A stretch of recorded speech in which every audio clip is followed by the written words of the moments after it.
Hello ladies and gentlemen, I am Screen Scene Guru. Today I'll be discussing book news, television I've been watching, and some movie news scoops that we've been hearing about in the trades. So without further ado, let's get started. First topic I'd like to discuss is the Timothy Zahn novel, Star Wars Darkforcerising.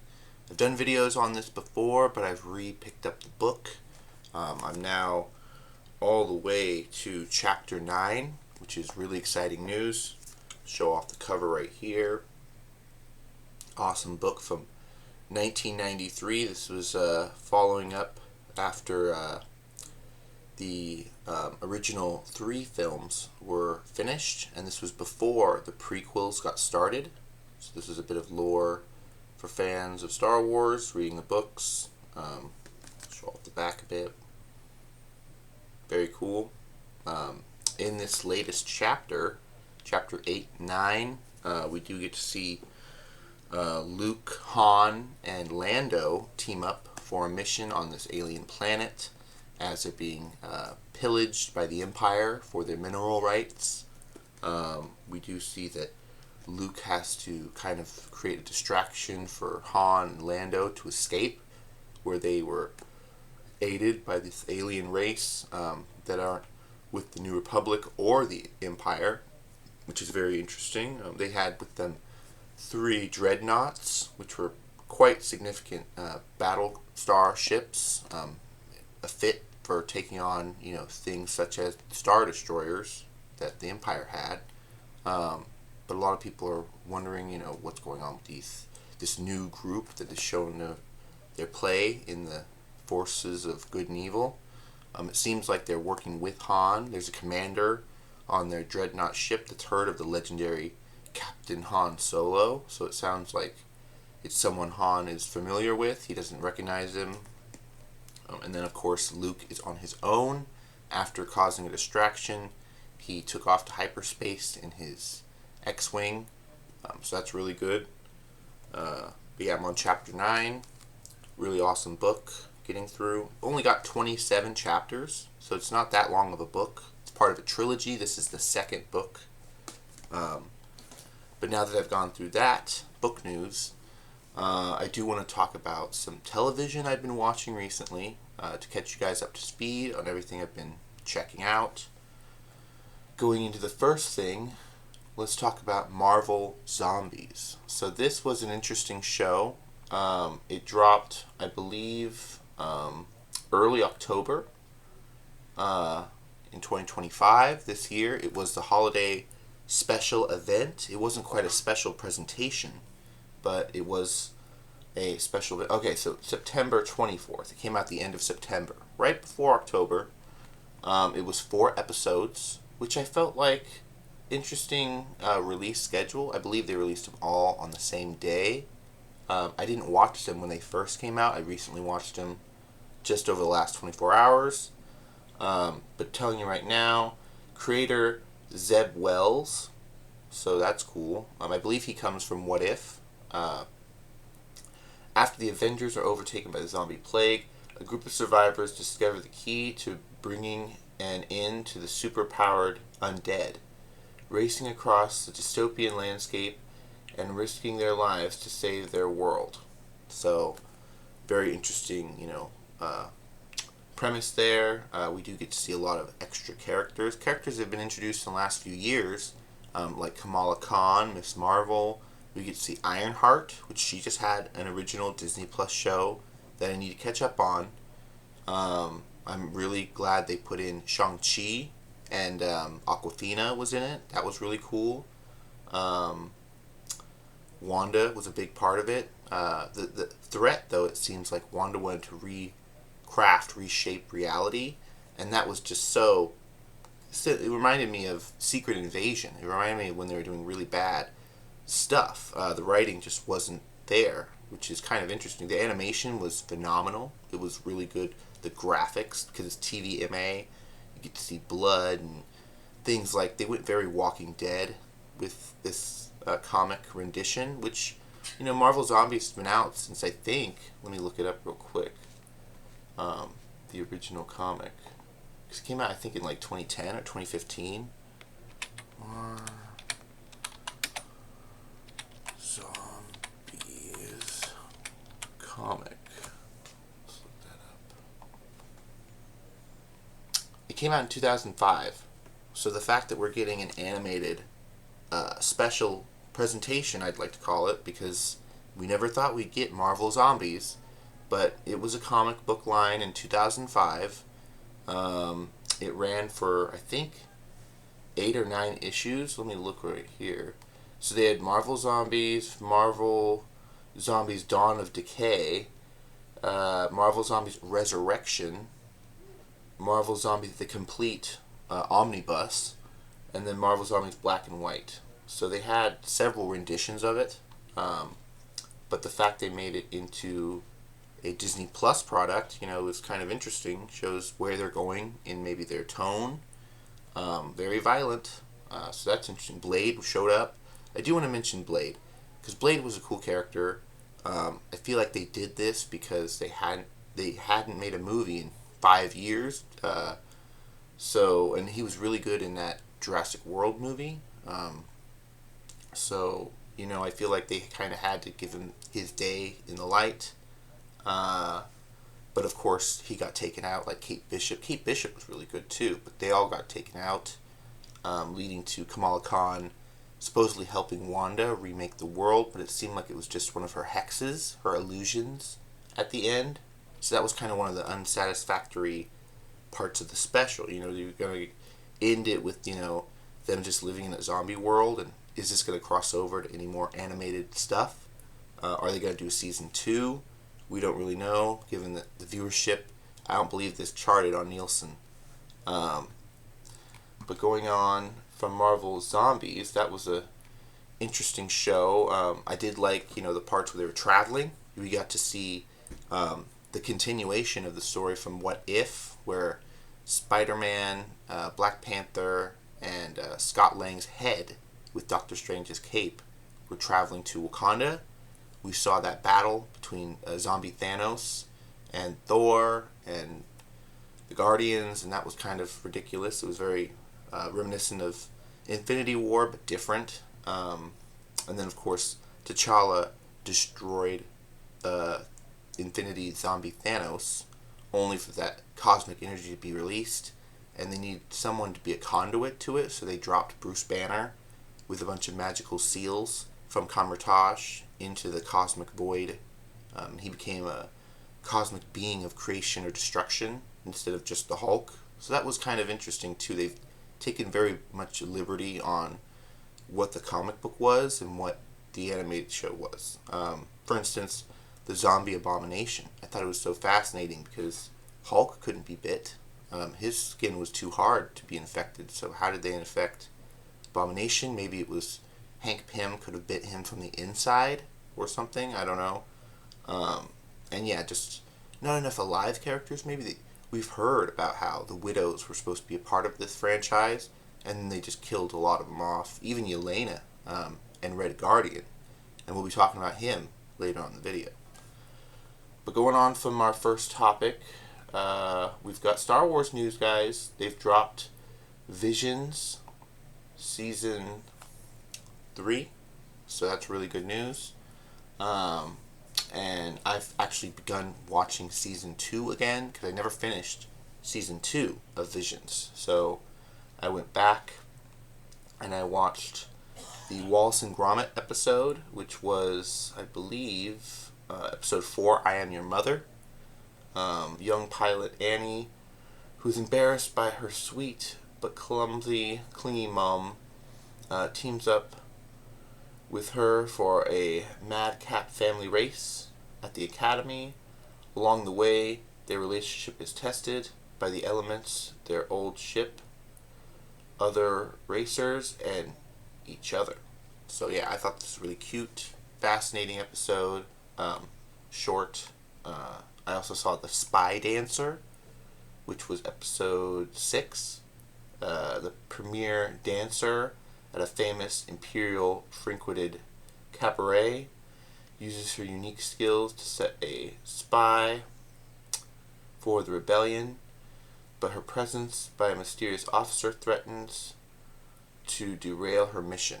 So yeah, this was really fascinating too. I thought this could have been adapted into a live action movie. You know, a lot of these people are talking about there's other stories to Star Wars besides the Skywalker saga and Rey. Supposedly the Rey film is getting delayed a bit because Daisy Ridley is doing a MMA fighting movie, which is very interesting news to hear after she just did The Woman in the Sea, and I believe The Cleaning Lady, another film she did. But yeah, I'd really like to see these stories done live action perhaps, and in a full-on theatrical way, because these Visions episodes are just like 40 minutes, 42 minutes. They're not that long. And the creative storytelling that goes into them is way better than some of the movies, especially this last trilogy, 7, 8, 9. But we got episode 7, The Bandits of Golok.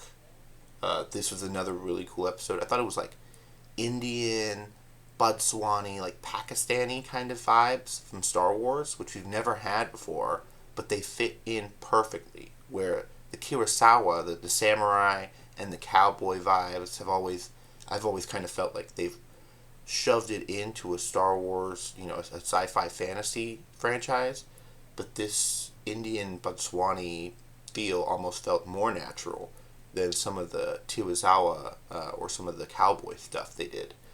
But it was called Bandits of Golok, fleeing from their village by train in pursuit by ferocious Imperial forces. A boy and his force-sensitive younger sister seek refuge in a vibrant and dangerous Dabat. So yeah, we get to see Inquisitors show up again, which they've always kind of been a weird threat after the fall of the Jedi. They were fallen Jedi. And we got to see a Jedi Golok.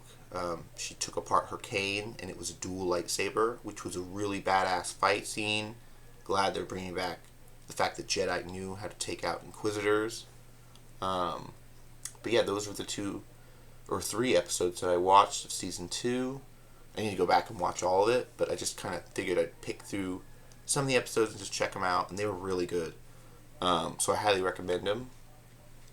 Going on from there, we've got 911. So the new season dropped along with Nashville. I haven't caught up on Nashville yet, and I still have, I believe, 1 episode left of 911 to catch up on. But I started the season 9 premiere, which happened on October 9th, so we're a little behind, but we're catching up. The first episode, titled Eat the Rich, which was in honor of Bobby Nash's sacrifice to 118, comes together to dedicate the firehouse in his memory. Meanwhile, a billionaire tech giant involved in a life or death emergency. The team must race to his aid.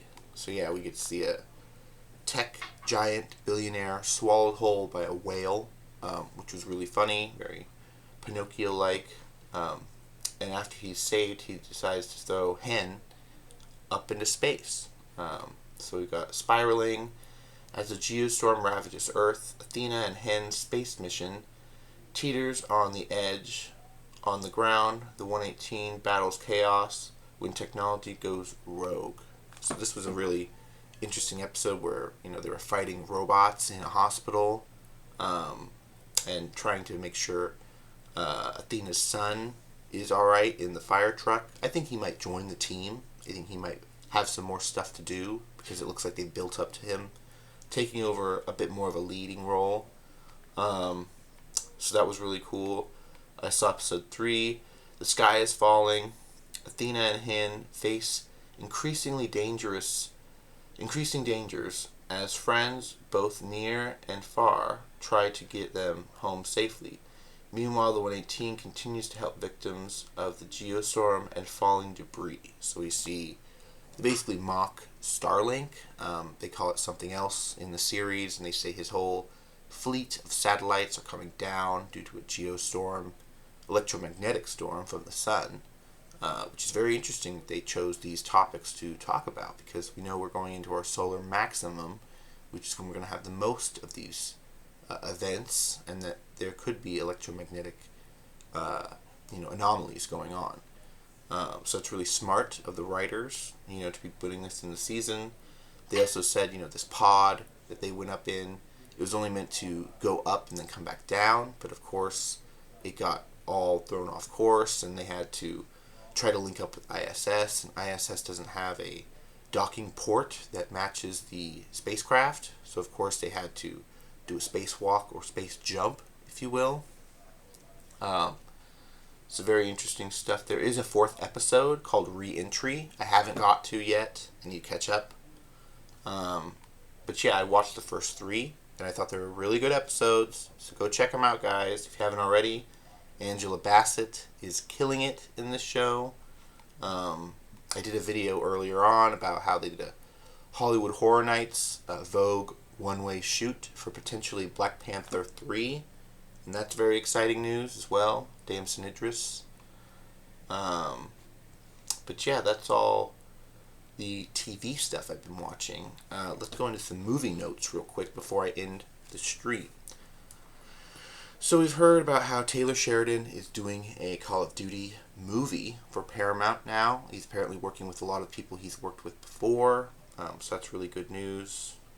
Scream 7 has some mixed reviews because of the apparently not showing off Matthew Lillard. A lot of people got upset with that. And, of course, the Melissa Barrera and Jenna Ortega fan base are upset that they're not returning as well. So that's kind of interesting. I wonder if this is going to be something that hurts the box office for this film. Final trailer for Predator Badlands. It's playing right now in certain cities. I'm hearing really good things about it. I can't wait to go out and check it out. Nintendo is planning on launching a Super Mario Bros. Universe with Illumination Studios. We've heard about this after the trailer for Super Mario Bros. Galaxy, I believe, has dropped. Really awesome trailer. It showed us in the words or the letters for Galaxy and the different worlds they'll be going to. So that's really cool. Probably going to be more world building, of course, universe building. Because they have confirmed Nintendo plans to do more films, such as the Donkey Kong solo film. Minions and Monsters was unfortunately recorded by someone who went to a fan screening, and they recorded the whole movie, posted it online with sound, so it got spoiled for a lot of people. And this was Minions 4, I believe, Minions and Monsters, which these films just keep on making money. But going on from there, we've got Clayface has wrapped filming. Now it's in its editing phase, so it's being, reshoots and, the post-credit scene, or however they want to link it up to Batman Part 2 with Pattinson. Because I believe the way it's working is we're going to get Lanterns first. It's a TV series on HBO.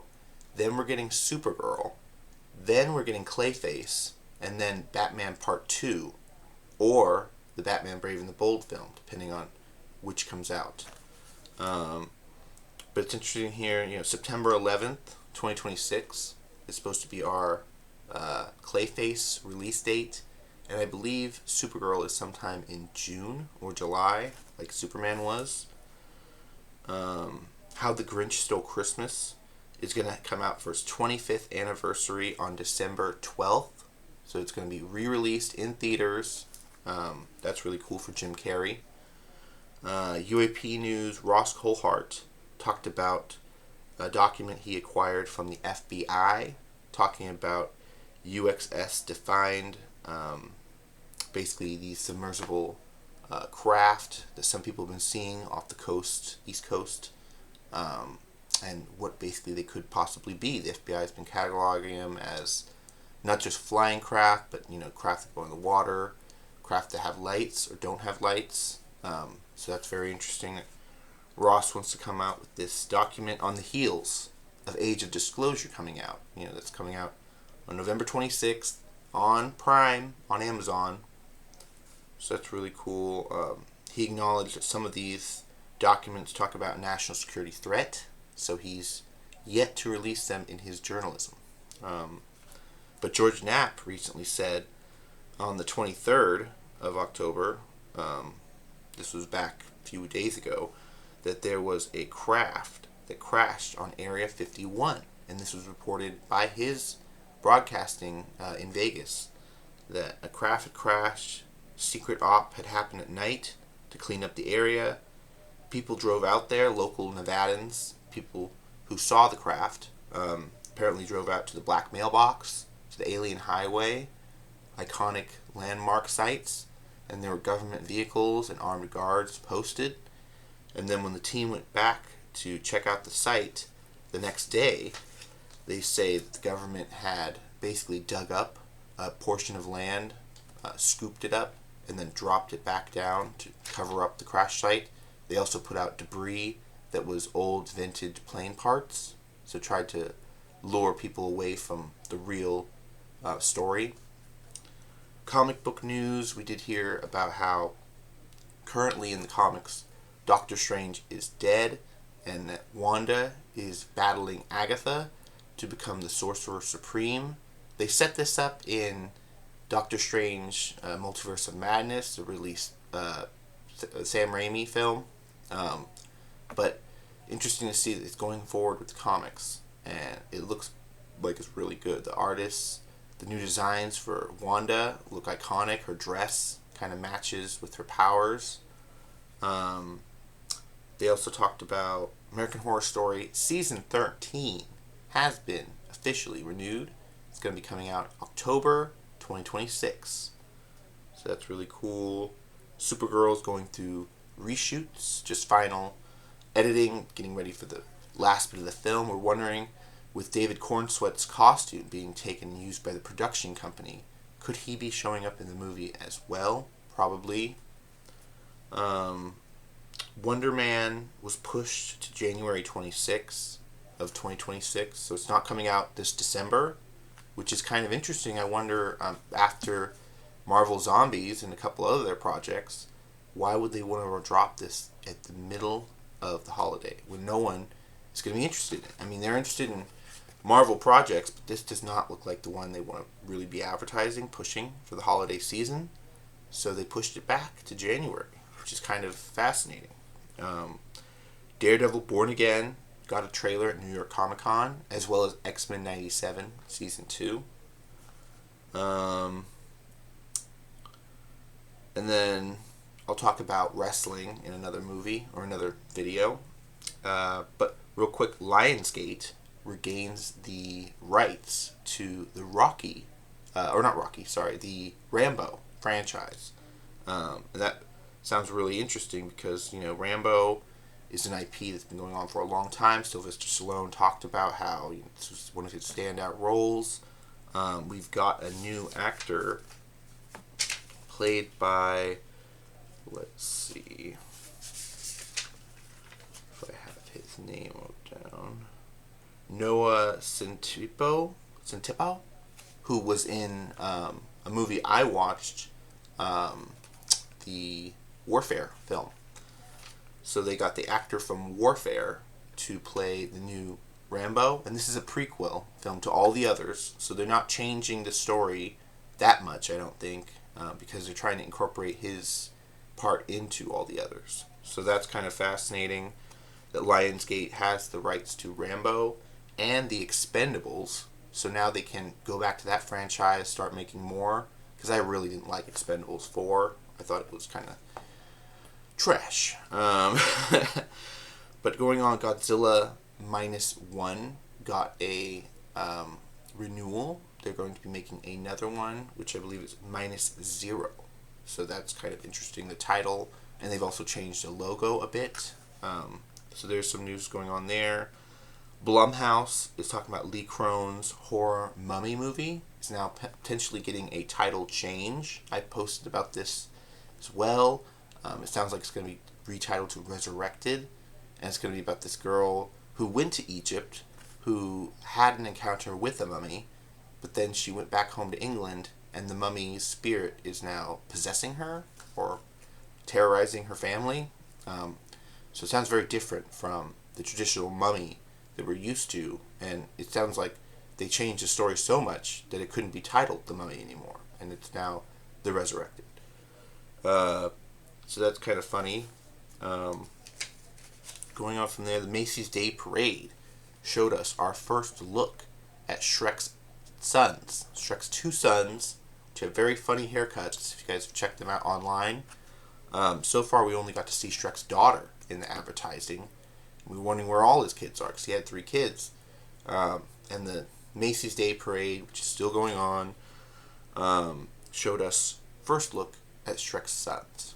So that's very interesting. Daisy like I said, her Ray film is going to be delayed by an MMA film that she's doing.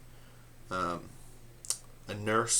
biopic about a nurse, biologist, or a biochemist. So she's really, really smart. Turning into a fighter. One of the top women fighters of the early aughts. So that's really cool. This October marked the lowest box office in 30 years for the month of October since 1998. So that just goes to show not a lot of people were interested in what October had to offer as far as the theaters. There was a lot of flops this month. And then going back to David-Harbour, of course, because this is a news topic that's brought up a lot in the last few days, last 72 hours. There has been accusations made by an actress, milliebobbybrown from Stranger Things, that bullying has been taking place on the set of Stranger Things by David-Harbour. Apparently there were papers sent out to the writers of the show talking about the complaints. They mentioned none of this was of a sexual nature or anything like that. It was more teasing and harassment of a peer, of an actor that was supposed to be treating Millie Bobby with respect and, letting her do her things. I guess he was critiquing her and he was asking her why she wouldn't, act in a certain way. And that has led to them having a bit of a falling out, a bit of a battle behind the scenes. I think this is maybe the reason why we didn't get much Hopper in season 4, why they took him to Russia and how he had to battle Demogorgons on his own scenes where the children were split up in season 4. This may explain why season 5 is coming out the way it is, because they might have had to shoot around them actually working together. I'm not confirmed on this, I'm just speculating at this point, but it would make a lot of sense why the show got broken up into parts. Some people like that, some people don't. But very interesting stuff here that Millie Bobby is talking about with David-Harbour, and his wife originally came out to defend him, and then now she's kind of gone total burn torch mode. I mentioned Visions season 3 already. It's out. You guys can check it out.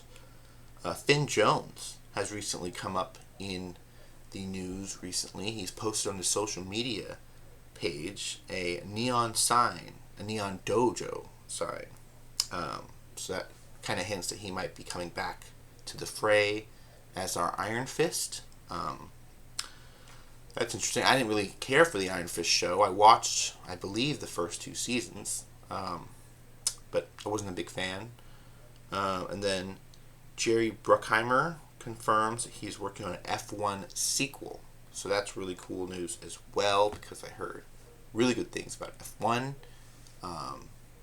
What did you guys think of the channel news? What do you guys think of all the movie stuff I've been watching? Have you guys been checking out this stuff?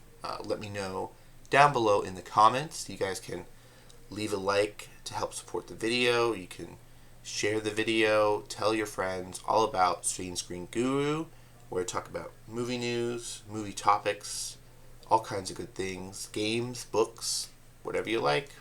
You can follow me on Instagram, on Threads, and TikTok at Screen Guru as well, if you'd like to. Until next time, guys, this is me signing off. Bye-bye. Have a good one, and take care of each other. Alrighty.